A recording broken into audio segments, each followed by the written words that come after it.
Ben Andoni dhe Everest Dedaj, mirëmëngjes të dyve, mirë se erdhët. Mirëmëngjes, Flavio. Përshëndetje. Përshëndetje zoti Andoni, ta fillojmë pak, nuk di nga ta fillojë sigurisht me përmasën e llataeshme të skandaleve, megjithatë në vlerësimin tuaj, cilët janë skenaret që ndodhen para klasës politike dhe mbi të gjitha klasës qeverisëse? Po më drejtoni mua, po Everest. Sigurisht. Juve fillimisht. Okej. Mirë. Do shta nga që jam edhe me matë moshe. Jo, në fakt për arsye teknike, ne nuk paragjykojmë mbi baza moshe, bindje, ideje, krahine dhe feje. Dakor. Faleminderit se ke nisur ditën me shumë optimizëm, në fakt, po nuk është fare për optimizëm.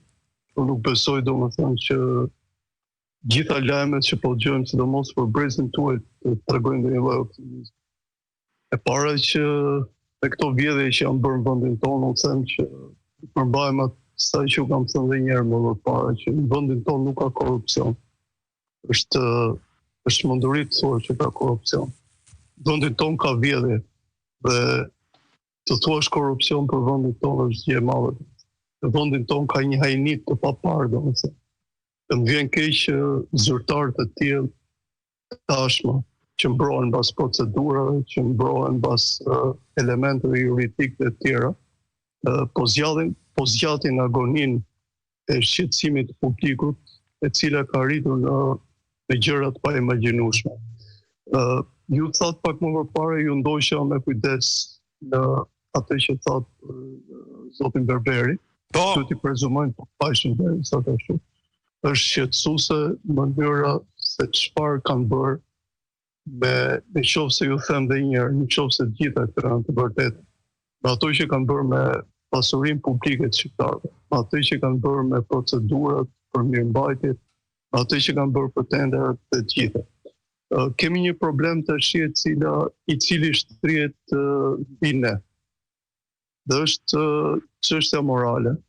E para është pjesa e drejtësisë, domethënë një pjesë të politikës tonë, politika e Partisë Demokratike dhe FE, e ka paragjykuar jashtëzakonisht shumë reforma drejtësi. Dhe për hir të vërtetës ata janë bashkë me Partinë Socialiste, i ngritën kartonat bashkë, ato 140 kartona treguan që do kishte një bindje me reformën drejtësi. Reforma në drejtësi tashmë me institucion. Nuk e kam Andoni në këto momente, ne do të spostojmë me njëherë tek Dedaj. Everest, dua të jem pak më eksplicit me ty. Ti ke kontakte me grupin parlamentar të Partisë Demokratike, ke kontakte edhe me ata deputet që janë pjesë e Komisionit Mandateve. Me ata deputet cilët dje janë njohur me dosjen e SPAK-ut. Fatkeqësisht nuk janë njohur, Flavia, me dosjen. Nuk janë njohur ende? Janë njohur vetëm me një relacion dhe dy vendime të gjykatës të cilat i disponojnë media dhe i disponon edhe grupi parlamentar i Partisë Demokratike prej muajsh, po themi prej ditës kur u dha masa e parë për zëvendës kryeministrin Balluku, ndërsa provat të cilët në bazë rregullore të kuvendit në momentin kur ato vinë në kuvend do duhet i vijnë në dispozicion secilit prej antarëve të Këshillit të Mandateve mbahen në një USB në zyrën e Niko Peleshi. Është një situatë e cila nuk është njohur asnjëherë për sa i përket procedurës parlamentare, për faktin se, siç e thash, ato prova përbëjnë sekret hetimor, padyshim, por deputetët e Këshillit të Mandateve do duhet të njihen me ta, sepse mbi ato prova bëhet i gjithë diskutimi i ditës premte, pra nesër në Këshillin e Mandateve në mënyrë që të jepet ose jo autorizimi për masën që do të kërkojë SPAK. Kjo është ajo çfarë ka ndodhur gjatë gjithë ditës djeshme, një debat politik ku kryetari i grupit parlamentar të Partisë Demokratike Gazmend Bardhi ka insistuar dhe ka kërkuar me ngulm që ato provat prokurorisë speciale të vijnë në dispozicion grupit parlamentar, por nuk janë vënë në dispozicion. Pra ajo çfarë deputetët e opozitës deri më sot, deri në këto momente kur unë flas njohin, është vetëm një relacion i prokurorisë speciale që mban firmën e prokurorit që ka hetuar ngjarjen, një përmbledhje pra të asaj çfarë SPAK-u pretendon në raport me zëvendës kryeministrin Belinda Balluku, por që provat nuk janë vënë në dispozicion. Megjithatë mbetet fakti që dim që ka prova të reja, dim që i kanë shkuar Edi Ramës tani më te dera, pra nuk është më në diskutim Belinda Balluku, edhe se u duk sikur do të ishte ajo kurbani në formë mamuthi, dhe kjo nuk është batut për ish peshën e saj. Kemi parë kryetarin e Partisë Demokratike, zotin Sali Berisha, i cili ka nxjerrë disa pjesë, po themi, të dosjes apo të relacionin përgjithësi, ku përmendet drejt për drejt, pra Belinda Balluku urdhëron varësit e saj që të jap një segment të unazës madhe dhe duke theksuar që është me porositë e Edi Ramës. Pra kjo ndoshta është edhe çështja pse kuvendi, pse në këtë rast kryetari i kuvendit, kryetari i grupit parlamentar të Partisë Socialiste dhe gjithë zyrtarët e mazhorancës u kthyen në kasafortën e SPAK-ut. Pra është ironike ajo çfarë po ndodh.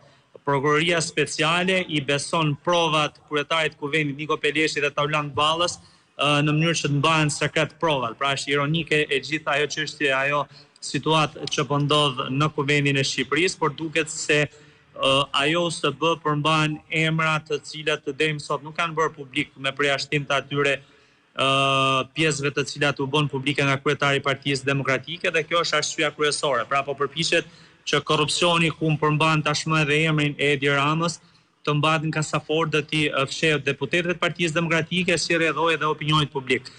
Padyshim, Flavio, që kjo dosje përmban sekret hetimor dhe mund të ketë një vendim të prokurorisë speciale dhe gjykatës speciale, pra SPAK-ut në këtë rast, që mos publikohen në media, por padyshim deputetët e opozitës dhe të mazhorancës në këtë rast do duhet të njihen me këto prova, sepse mbi ato prova, pra mbi këtë diskutim, do duhet marrin vendimin në qoftë se do duhet jepet autorizimi për masën shtrënguese që pretendon të marrë SPAK, një masë shtrënguese e cila ende nuk është. Tani një sekond, kjo është çështja për diskutim, Everest, nëse më lejon. Po.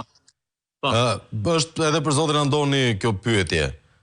E ka guximin moral dhe çmendurim politike mazhoranca për të mos e hequr mandatin e Belinda Ballukut? Filloj me Dedal, me që po ishte në argumentime sipër. Unë mendoj që kryeministri Edi Rama, të paktën edhe nga reagimi publik që pati një ditë më parë, nuk do të ja heqë mandatin, do të përdor disa nuk është çështja e heqjes mandatit, nuk do t'i heqë imunitetin, do të përdor disa mekanizma, pra ato nuk kuptova. Do të kërkoj kohë për shpërtimin e dosjes dhe do të përdor disa mekanizma për ta shtyrë sa më shumë këtë çështje. Për hir të vërtetës, Flavio, në këto kushte kemi qenë disa vite më parë. Secili prej nesh që jemi të angazhuar në gazetari dhe në informim publikut, mbaj mend historinë me zotin Samir Tahiri. Në atë kohë, zoti Samir Tahiri akuzohej drejt për drejt për disa vepra shumë të rënda penale, por në atë kohë mazhoranca refuzoi që t'i heqë imunitetin dhe po themi t'i jap lirinë atë kohë gjykatës krimeve të rënda që të ushtrojë kontrolle dhe hetime ndaj Samir Tahirit. Por që më vonë u detyruar për shkak të nxjerrjes fakteve të tjera, për shkak të rëndimit po themi të pozitës tij në raport me ligjin, u detyrua që t'jap dorëheqje nga deputetët dhe siç e dim pastaj në vazhdim arrestimin e tij. Ajo çfarë është shqetësuese është fakti se në qoftë se kujtojmë masën që ju dha pra pezullimin nga detyra, prokurori në dosje, pra në relacionin shpërndar deputetëve dhe i bërë publik nga kryetari i grupit parlamentar të Partisë Demokratike zoti Gazmend Bardhi, prokuroria speciale SPAK-u në këtë rast ka shënuar në relacion duke ju drejtuar me emër konkret faktit se Belinda Balluku, dhe tashmë është e vërtetuar me metoda speciale, thot SPAK-u, po ushtron presion mbi varësit e saj, mbi ata të cilët kanë informacion për procedurën. Dhe kjo ka qenë një ndër arsyet kryesore pse SPAK-u kërkoi pezullimin e saj nga detyra. Pra heqjen e mundësisë për të ushtruar presion apo për të prishur prova apo për të intimiduar kundërshtarët. Dhe SPAK-u në relacion thot se ka dhe ka të faktuar se Belinda Balluku tashmë e ka nisur këtë çështje, pra duke ushtruar presion dhe duke tentuar që të prish provat e hetimit. Dhe për këtë referohet me emër konkret zyrtarëve të cilët janë thirrur nga zëvendës kryeministra në zyrën e saj, pasi gjykata kushtetuese e riktheu në detyrë, duke i bërë presion dhe duke i kërkuar një farë forme pra që mos jetë pjesë e hetimit apo për të manipuluar provat. Kjo është situata reale me cilën ndeshemi sot. Andone?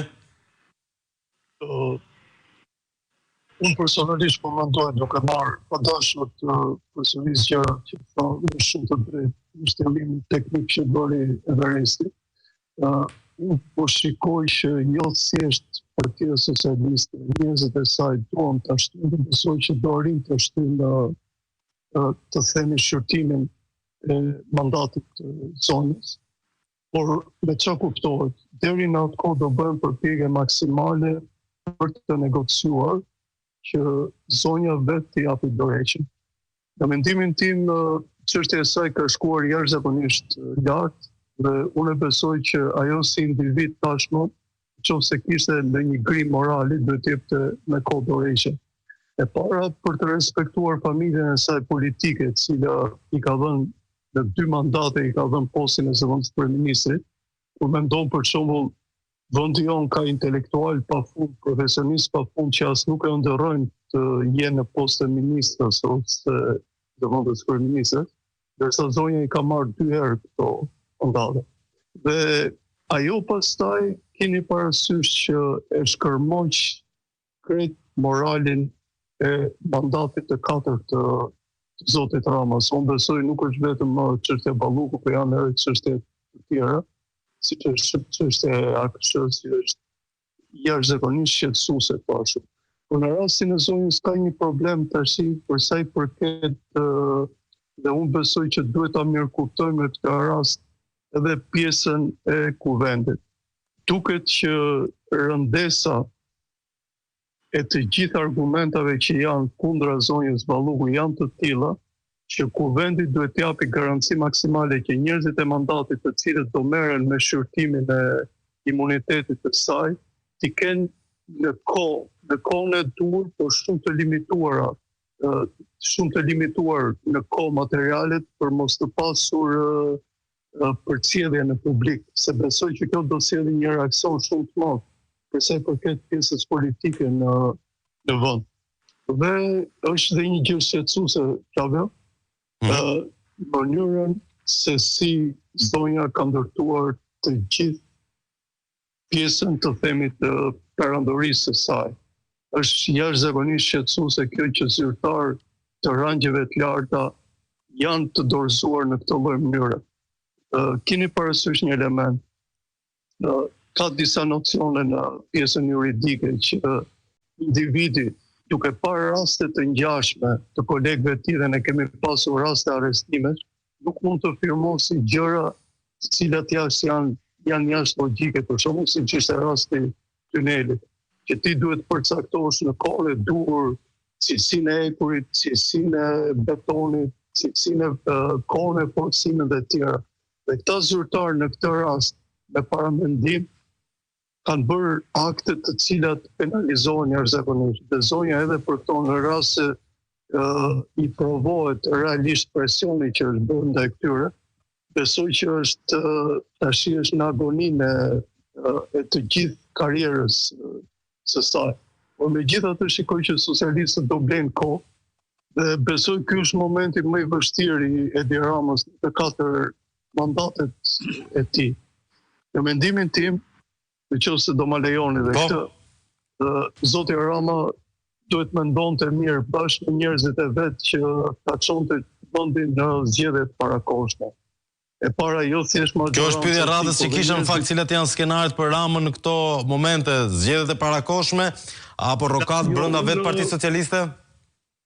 Jo, në mendimin tim, është shumë e vështirë kjo që të bësh një rokat brenda Partisë Socialiste, sepse do duket që do jetë rokat false. Se ne dimë që zoti Rama nuk ka një njeri ose nuk ka në Partinë Socialiste një individ i cili të ketë atributet e liderit. Unë aludova pak më herët që Rama e paska ditur që vjetë, prandaj arrestoi Velien me ato urgjencë të çuditshme. Po ishte spekulim, kuptoj. Kjo besoj që futet në skenare. Ndryshme kuptohet zoti Rama ka informacion shumë më të madh se sa ne të ty, Flavio, por normalisht vendi po jap një element me këtë legjislaturë që ka, qoftë nga Partia Socialiste, qoftë nga Partia Demokratike, e para nuk e plotëson dot ngarkesën morale, profesionale dhe politike për të përballuar përshtatjen e ligjeve tona me akuisin e Bashkimit Evropian. Nga ana tjetër, vetë Partia Socialiste me këtë korrupsion nuk i mjafton që të kërkoj votbesimin zoti Rama në parlament, se votbesimin ai e kalon me votat që ka. Por normalisht vendi duhet provokoj zgjedhjet parakohshme dhe në këtë rast duhet futesh mekanizmi presidentit. Nuk e besoj që presidenti mund ta bëjë këtë, por duhet bërë çmos që vendi jonë të kalonte në zgjedhjet parakohshme. Dakord, Dedaj? Flavio, jam dakord me pjesën e analizës të zotit Andoni, e nis qasje nga intelekti i tij, nga po themi pastërtia figurës tij, por harrojmë që në këtë vend është instaluar ose më mirë mund të themi funksionon si një grup i madh i strukturuar kriminal. Dhe shpesh herë sipas akuzës Pakut, jo si një grup i strukturuar, po tamam grup i strukturuar. Po, dhe shpesh herë për të thënë vërtetën edhe leksiku apo edhe diskuri i jon publik ngjan ndonjëherë bajat kur thuhet narkoregjim, narkoshtet, grupi strukturuar kriminal, pra kemi zhbër edhe rëndësinë e këtyre gjërave duke i përdorur her pas here, por e vërteta është duke parë se si janë dosjet e korrupsionit. Mjafton t'i referosh vetëm asaj që ka ndodhur në Aksh, pra që u arrestuan pak ditë më parë për që kaloi pa vëmendje, sepse këtu skandali kap skandalin dhe shpesh herë një skandal mbetet pa vëmendje për shkak të një skandali tjetër. Pengmarrje, dhunë, kërcënim, shantazh për vrasje në mënyrë që të ndahen pasuritë tona, pra pasuritë e publikut.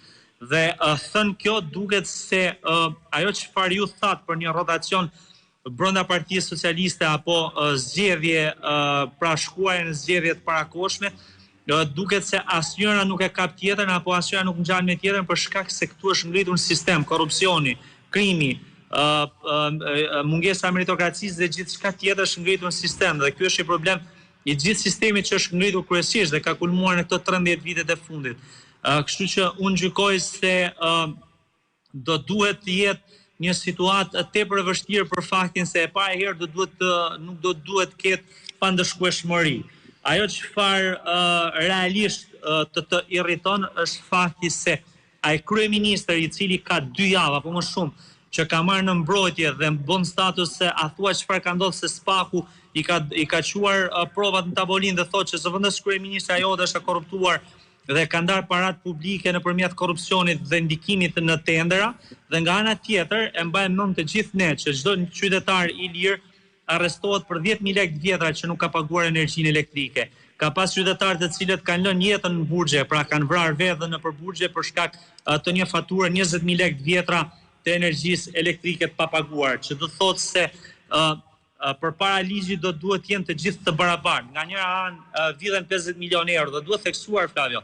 Nuk janë vetëm 50 milionë euro në ato dosje Belinda Ballugut për tunelin e Llogaras. Është unaza e madhe, ndërkohë që thuhet në dokumentin i cili është shpërndar deputetëve, të cilët janë 12 kontrata, po themi tenderash dhe koncesione publike dhe private për të cilat po hetohet zëvendës kryeministra. Dhe nga ana tjetër, kërkohet që të amnistohet apo të krijohet ideja se ajo do duhet të jetë detyrë, do duhet të jetë e lirë sepse shqiptarët nuk mund kanë fluturohen deri në fund vitit drejt për drejt me Kanadan. Pra, ky është diskuri i gjithë çështjes dhe do të thoja vetëm diçka tjetër. Po të shohësh atë fotografinë, atë pjesën e dokumentit të cilët e ka bërë publik kryetari i Partisë Demokratike zoti Sali Berisha, po të vesh pak më lart, është një skem tjetër akoma më e frikshme që na prek të gjithëve ne, Flavio, që lidhet me median. Zonja Balluku i thot varësit saj, Ervis Berberi thot një media të cilën ta kanë lënë, thonë za nën patronazh ty, pra që ti ta kontrollosh dhe të merresh me të dhe atë nuk po e kontrollon dot.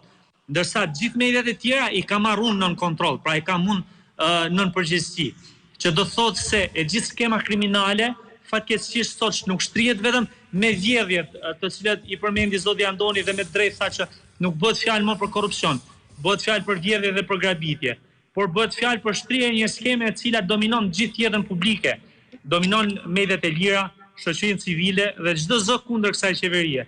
Dhe kjo e bën akoma më të rrezikshme dhe akoma më të frikshme gjithë të situatë që po përjeton Shqipëria. Në këto rrethana, zoti Andoni, ku me rënien e Belindës po bien të gjithë. Se Belinda ndoshta jo literalisht në kërcënimin e saj, po praktikisht po i merr të gjithë me vete. Po. Si reagon Shqipëria? Po, pres. Ky është problemi shumë i madh. Unë besoj që edhe ju duhet të kushtoni kujdes shumë të madh, se Eldari tha me të drejtë pjesën e humbjes meritokracisë të vendit, pjesën e korrupsionit që është rrirë në çdo aspekt. Them një element, për shembull, një anketim që ishte bërë, vendi jonë ishte vendi i cili jepte më shumë rishfet nga bizneset e vogla, madje edhe nga Bosnia e Hercegovina që është gati problem në Ballkan, sepse tillë është ai bë. Për posa saj, lajmet shumë të hidhura që kemi që prapë Shqipëria edhe për 2025 ka ritmin e ikjeve më të mëdha në vend.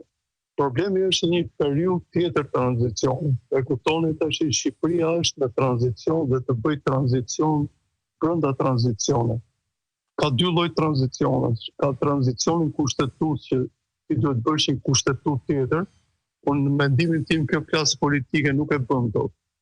Dhe ana tjetër pastaj është që vendi të ringrihet mbi bazën e njerëzve të cilët marrin përsipër detyra të vështira. Dhe kjo në mendimin tim mund bësh vetëm me diçka Flavio. Nëse kjo klasë politike që është, dhe ju e ndani klasën politike te pjesa e PS-së, por unë mendoj që kjo klasë politike ka shumë lidhje të sipërfaqshme përbashkëta, po edhe të nëndeshme përbashkëta. Ta duhet të hapin rrugë për një qeveri teknokratësh, jo për një vit, po për 2 vjet. Dhe Shqipëria ka nevojë të pastrohet nëpërmjet njerëzve teknik, të cilët nuk kanë lidhje me partitë, ose të paktën edhe nëse kanë lidhje me partitë të kenë një sens idealizmi.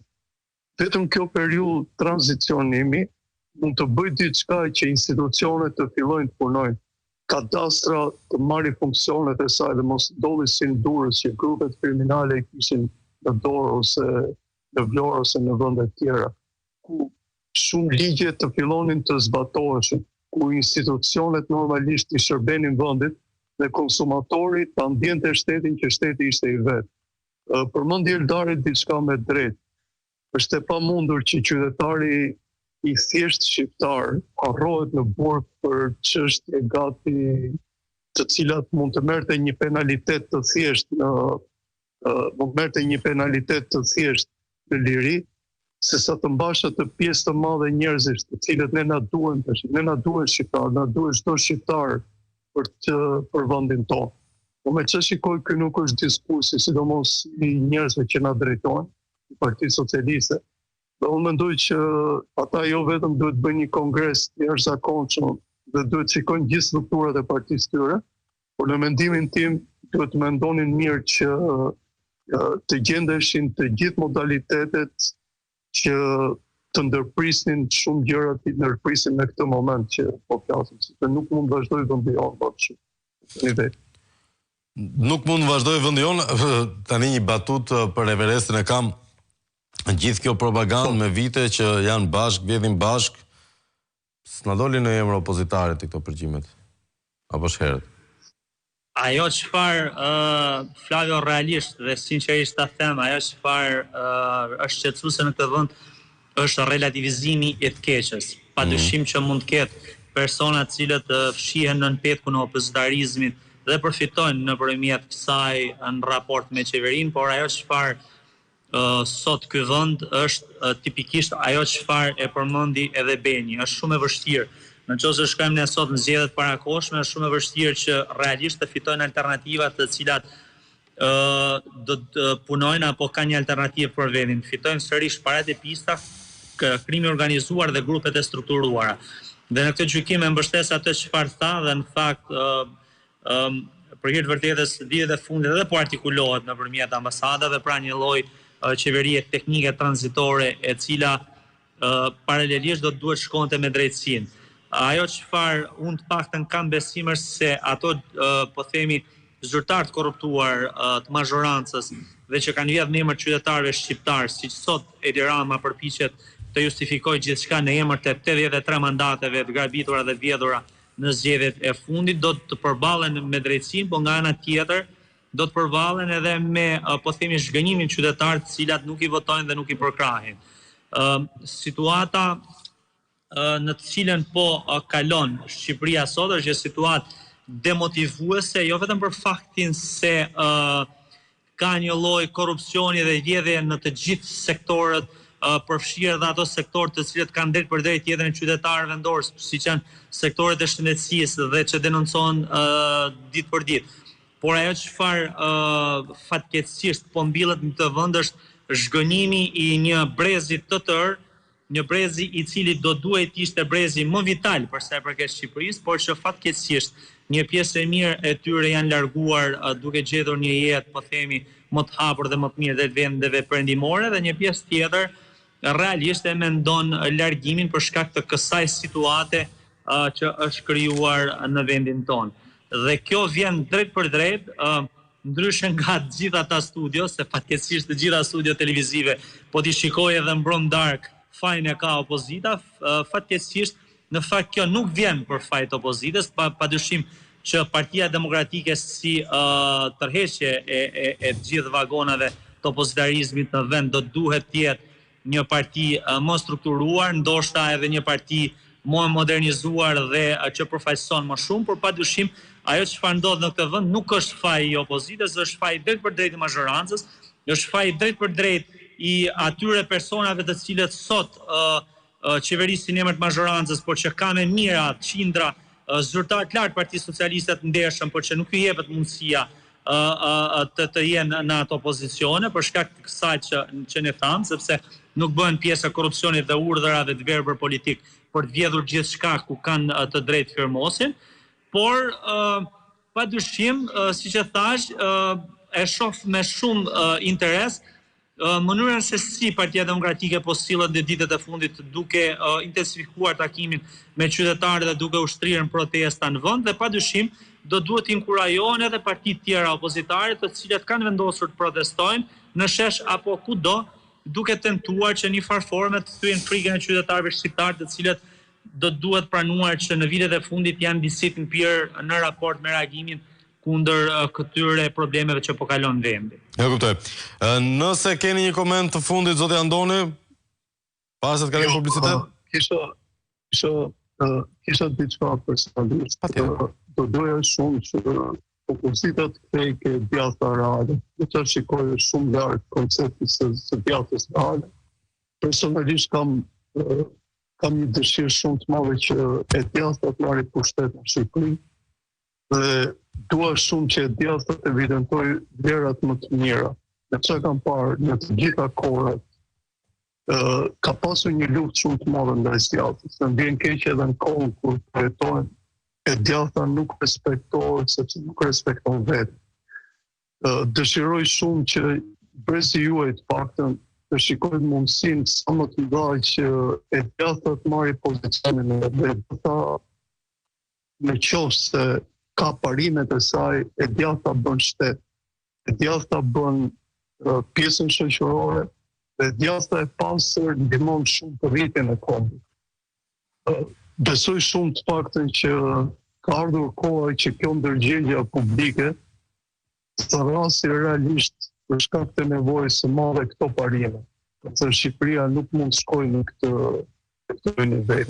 Kam përshtypjen para se të shpresojmë që çfarë do bëj ideologjia e djathtë, ndoshta do na duhet të shpëtojmë nga një kthetër ideologjike e majt dhe jo thjesht e majt në kuptimin e mirë fjalës, po e lashtë si e majt. Megjithatë, mbetet për të parë do të jenë ditë interesante. Faleminderit Ben Andoni, faleminderit Everest Dedaj.